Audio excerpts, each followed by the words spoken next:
Qaçışın sədası, qəlbdə yeni ümid axtarışı uzaq, min illərin sirlərinin, əcdadların hikmətini və torpağın sədasını özündə cəmləşdirən Azərbaycanın dağlıq bölgələrindən birində Şahzadəabad adlanan kiçik, lakin ruh dolu bir kənd yerləşirdi.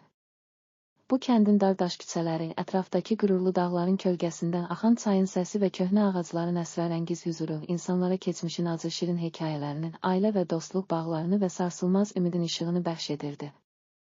Hər daş, hər yarpaq, hətta ətrafa əsən yüngül külək belə, sanki əcdadlarımızın öyrətdiyi dəyərləri, insanlığın sarsılmaz gücünü və ümidin əbədi sədasını fısıldayırdı. Kənd sakinləri üçün həyat yalnız torpaq, çay və dağlardan ibarət deyildi, o, həm də keçmişin dərslərinin, ailə ənənələrini və insanın öz içində yanan sarsılmaz ümidin axtarışını ifadə edirdi. Lakin bu sakit və səmimi həyatın içindən bəzən insanın öz varlığından qaçmaq, bütün çətinliklərdən uzaqlaşmaq istəyi də yaranırdı. Bəzən həyatın ağır dərsləri və əzabları insanı qaçmağa, özünü sərhədsiz bir azadlıq axtarışına itələyirdi. Bu qaçış bəzən fiziki, bəzən də ruhi idi və hər ikisi insanın qəlbində dərin izlər buraxırdı. Şahzadəabadda yaşayan Məhəmməd Rəsulov adlı gənc bir oğlan, həyatın acı və şirin dərsləri ilə hər gün üz-üzə qalır, əcdadlarının qoyduğu dəyərlərin, ailə və dostluq bağlarının öz içində yanan sarsılmaz ümidin işığını hiss edirdi. Lakin Rəsulovun qəlbində gün keçdikcə artan bir narahatlıq və özünü bəşəriyyətin ağır dərslərindən qurtarmaq arzusu yaranmağa başladı. O, həyatın sərt reallıqları və əzabları ilə dolu keçmişindən qaçmaq, ruhi azadlıq və yeni ümid axtarışına başlamaq istədi. Bu qaçış onu öz kəndindən, ailəsinin sadiq üzvlərindən və ənənələrdən uzaqlaşdırmaqla yanaşı, eyni zamanda insanın öz içindəki ən dərin sirlərin, arzuları və ümidləri araşdırmağa da vadar edəcəkdi. Bir gün Rəsulov qərara gəldi. O, kəndin sevimli evindən ailəsinin tarixi ilə öyündüyü o köhnə stulun yanında uzun düşüncələrdən sonra qaçışa qərar verdi. O, bütün həyatının ağırlığından, əcdadlarının qoyduğu dəyərlərin, ailə və dostluq bağlarının və keçmişin acı izlərindən uzaqlaşmaq istəyirdi. Lakin bu qaçış yalnız fiziki olaraq kənddən uzaqlaşmaq deyildi. O, eyni zamanda öz iç dünyasında, qəlbindəki qaranlıq köşələrdə gizlənən sirlərdən, kədər və qorxulardan qurtulmaq istəyirdi. Rəsulov öz ağır ürəyini, yorğun xatirələrini və keçmişin acı dərslərini geridə qoymaq üçün yola düşdü. O, kəndin dar küçələrindən, məscidin sədası və əcdadların öyrətdiyi hikmətlə dolu sözlərindən uzaqlaşaraq dağların, meşələrin və axan çayın onu sakitləşdirən, eyni zamanda ruhunu azad edən kənarlarına doğru irəliləməyi seçdi. O, səyahət zamanı Tolstoyun romanlarındakı qəhrəmanların kimi həyatın sərt reallıqları ilə üzləşdiyi, amma eyni zamanda öz içində yanan sarsılmaz ümid və azadlıq axtarışını davam etdirdiyi anları yaşadı. Dağların ətəyində, sərin meşələr arasında Rəsulov bir çox çətinliklərlə üzləşdi. Hər addımında, ətrafında olan təbiət ona insanın həyatında qarşılaşdığı sınaqları və qaçışın əsl mənasını anlamağa kömək edirdi. Bəzən qaranlıq meşənin içində yalnız öz düşüncələri və ürəyində yanan sarsılmaz işıqla irəliləyirdi. Hər dəfə, hər çətinliklə üz-üzə gəldikdə o, öz içindəki dərin gücü kəşf edir, həyatın hər sınağını bir dərs kimi qavrayırdı. Rəsulovun qaçışı bəzən ailə və dostların narahat baxışlarına, bəzən də keçmişin dərin xatirələrinə səbəb oldu. Kənddə hər kəs onun qaçışını və həyatın ağır dərslərindən qurtulmaq arzusunu müzakirə edirdi. Bəziləri onun bu hərəkətini qorxu ilə, bəziləri isə gəncliyinin və özünü kəşf etmək arzusu ilə qiymətləndirirdi. Lakin Rəsulov üçün bu qaçış yalnız bir fiziki hərəkət deyildi, o, insanın öz içindəki qaranlıq köşələri aydınlatmaq, həyatın əsl mənasını və azadlığı tapmaq üçün edilən bir səyahət idi. Səyahəti zamanı Rəsulov bir çox yeni insanlarla, müxtəlif yerlərlə və təbiətin öz sədası ilə tanış oldu. O, dağlarda, meşələrdə və çay kənarlarında yaşayan insanlarla söhbətlər etdi, onların hər biri öz həyat hekayələrinin, qarşılaşdıqları çətinlikləri və qazandıqları sınaqları Rəsulova danışdı. Bu söhbətlər Tolstoyun romanlarında təsvir olunan kimi insanın içində yanan sarsılmaz ümidin, sevgini və mərhəməti ortaya qoyurdu.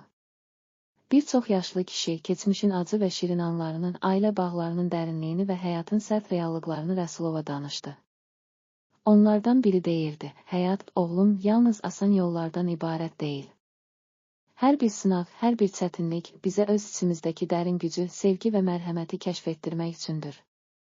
Qaçış bəzən bizə öz varlığımızı yenidən dəyərləndirməyə, həyatın əsl mənasını tapmağa kömək edir. Bu sözlər Rəsulovun qəlbində böyük təsir bağladı. O, öz qaçışında yalnız fiziki sərhədləri aşmadığının, eyni zamanda öz ruhunun ən dərin künclərində gizlənən kədəri, qorxuları və ümidləri aşmağa çalışdığını anladı. Hər bir addımında o, öz içində yanan sarsılmaz işığın, keçmişin acı dərslərini və gələcəyin ümidini birləşdirən bir simfoniya kimi özünü hiss edirdi. Bir neçə gün sonra Rəsulov geniş dağlıq ərazilərin ortasında unudulmuş, kimsəsiz bir mağaranın qarşısına çıxdı.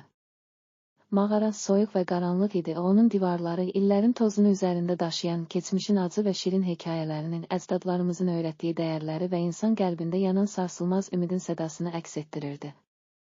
Rəsulov mağaranın qapısına yaxınlaşdı və içəri daxil oldu. Mağaranın içində hər bir addımında o, sanki keçmişlə gələcəyin kəsişdiyi bir anın öz içindəki ən dərin duyğuları və sarsılmaz ümidləri hiss edirdi. O, divarlarda yazılmış köhnə əl yazmalarının, unudulmuş məktubları və şəkilləri tapdığı hər biri həyatın bir dərsi, bir sınağı idi. Rəsulov mağarada tapdığı bu yazıları diqqətlə oxuduqca öz içində dərin dəyişikliklər baş verdi. O anladı ki, hər bir çətinlik və sınaq yalnız üz-üzə gəlmək üçün deyil, eyni zamanda insanın öz içindəki sarsılmaz gücü, sevgini və mərhəməti ortaya çıxarmaq üçündür. O, mağara divarlarında əks olunan hər bir naxışı, hər bir çatlağı diqqətlə incələdi və düşündü. Həyatın hər bir sınağı, hər bir əngəl mənə öz içimdəki dərin gücü və sarsılmaz ümidin əhəmiyyətini öyrədir. Biz bu dərsləri öyrəndikcə həyatın əsl mənasını tapır və özümüzü yenidən kəşf edirik. Mağaradan çıxdıqdan sonra Rəsulov Nigar ilə birlikdə öz səyahətlərinin sonunda Günəşabada qayıtdılar. Onların qəlbində mağarada yaşadıkları o dərin duyğular, keçmişin acı şirin xatirələri və gələcəyin sarsılmaz ümid dolu arzuları aydın şəkildə əks olunurdu.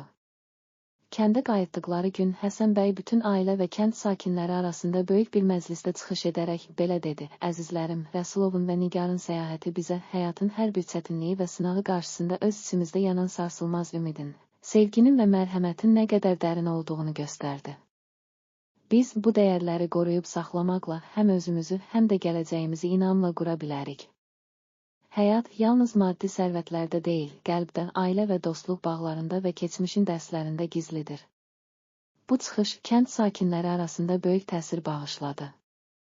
Hər kəs Rəsulovun və Nigarın mağaradakı təcrübəsindən ilhamlanaraq öz həyat yollarında qarşılaşdıqları çətinlikləri, sınaqları və əngəlləri aşmaq üçün qəlbində yanan sarsılmaz ümid və sevgini daha da möhkəmləndirdiyini anladı. Gənclər ailələrinin və dostlarının dəstəyi ilə hər çətinlik qarşısında daha da gücləndilər, yaşlılar isə keçmişin dərslərini gənclərə öyrədərək dəyərlərin qorunmasının və öyrədilməsinin vacibliyini bir daha xatırladılar. Zaman keçdikcə Günəşabad sakinləri öz ənənələrinə, ailə və dostluq bağlarına və insan qəlbində yanan sarsılmaz ümidin işığına daha da möhkəm sarıldılar. Hər ailə, hər dostluq, hər birlik, hamısı keçmişin acı şirin xatirələrinin, əcdadların öyrətdiyi dəyərləri və gələcəyin parlaq ümidini öz həyatlarına daşıdı. Gündüzlər tarlalarda, axan çayın kənarında və dar küçələrdə həyatın sədası, ailə və dostluq bağlarının dərinliyi hiss olunurdu. Gecələr isə ulduzların parıltısı altında hər kəs öz içində yanan sarsılmaz ümidin işığını bir daha canlandırırdı. Beləliklə, Ümidin dərsləri, Qəlbdə yanan həyat nağılı adlı bu dastan Azərbaycanın qədim torpağından çıxan əcdadlarımızın qoyduğu ənənələrin, ailə və dostluq bağlarını və insan qəlbində yanan sarsılmaz ümidin sədasını özündə birləşdirən, Tolstoyun dərin insan təfəkkürünə xas üslubda yazılmış bir nağıl olaraq nəsillərə ötürüləcək və hər kəsin həyat yolunda işıq tutacaq bir irs oldu. Hər kəs bu dastanı oxuduqca həyatın hər bir anında qarşılaşdığı çətinlikləri, sınaqları və əngəlləri aşaraq öz içində yanan sarsılmaz işığın, sevginin və mərhəmətin dəyərini bir daha kəşf edəcək. Çünki həyat yalnız maddi sərvətlərdə deyil, qəlbdə, ailə və dostluq əlaqələrində və keçmişin dərslərində gizlidir. Biz bu nağılı yaşatmaqla gələcək nəsillərə və bütün dünyaya insan ruhunun dərinliyini, sarsılmaz ümidin və sevginin əbədi sədasını bəxş etmiş o qiymətli dəyərləri təqdim edirik. Bu hekayə yalnız Günəşabadın, yalnız Məmmədovlar ailəsinin və yalnız Rəsulovun və Nigarın hekayəsi deyil, o, bütün insanlığın həyat yolunda qarşılaşdığı çətinliklərin, sınaqların və sarsılmaz ümidin, sevginin və mərhəmətin əbədi sədasıdır. Hər kəsin ürəyində yanan o sarsılmaz işıq, keçmişin dərslərini və gələcəyin ümidini bir araya gətirərək bizə həyatın əsl mənasının dərinliyini və əbədi gözəlliyini xatırladır. Beləliklə, Ümidin dərsləri, Qəlbdə yanan həyat nağılı adlı bu dastan Azərbaycanın qədim torpağından çıxan əcdadlarımızın qoyduğu ənənələrin, ailə və dostluq bağlarını və insan qəlbində yanan sarsılmaz ümidin sədasını özündə birləşdirən, Tolstoyun böyük romanlarından ilham alan bir nağıl olaraq nəsillərə ötürüləcək və hər kəsin ürəyində əbədi iz buraxacaqdır.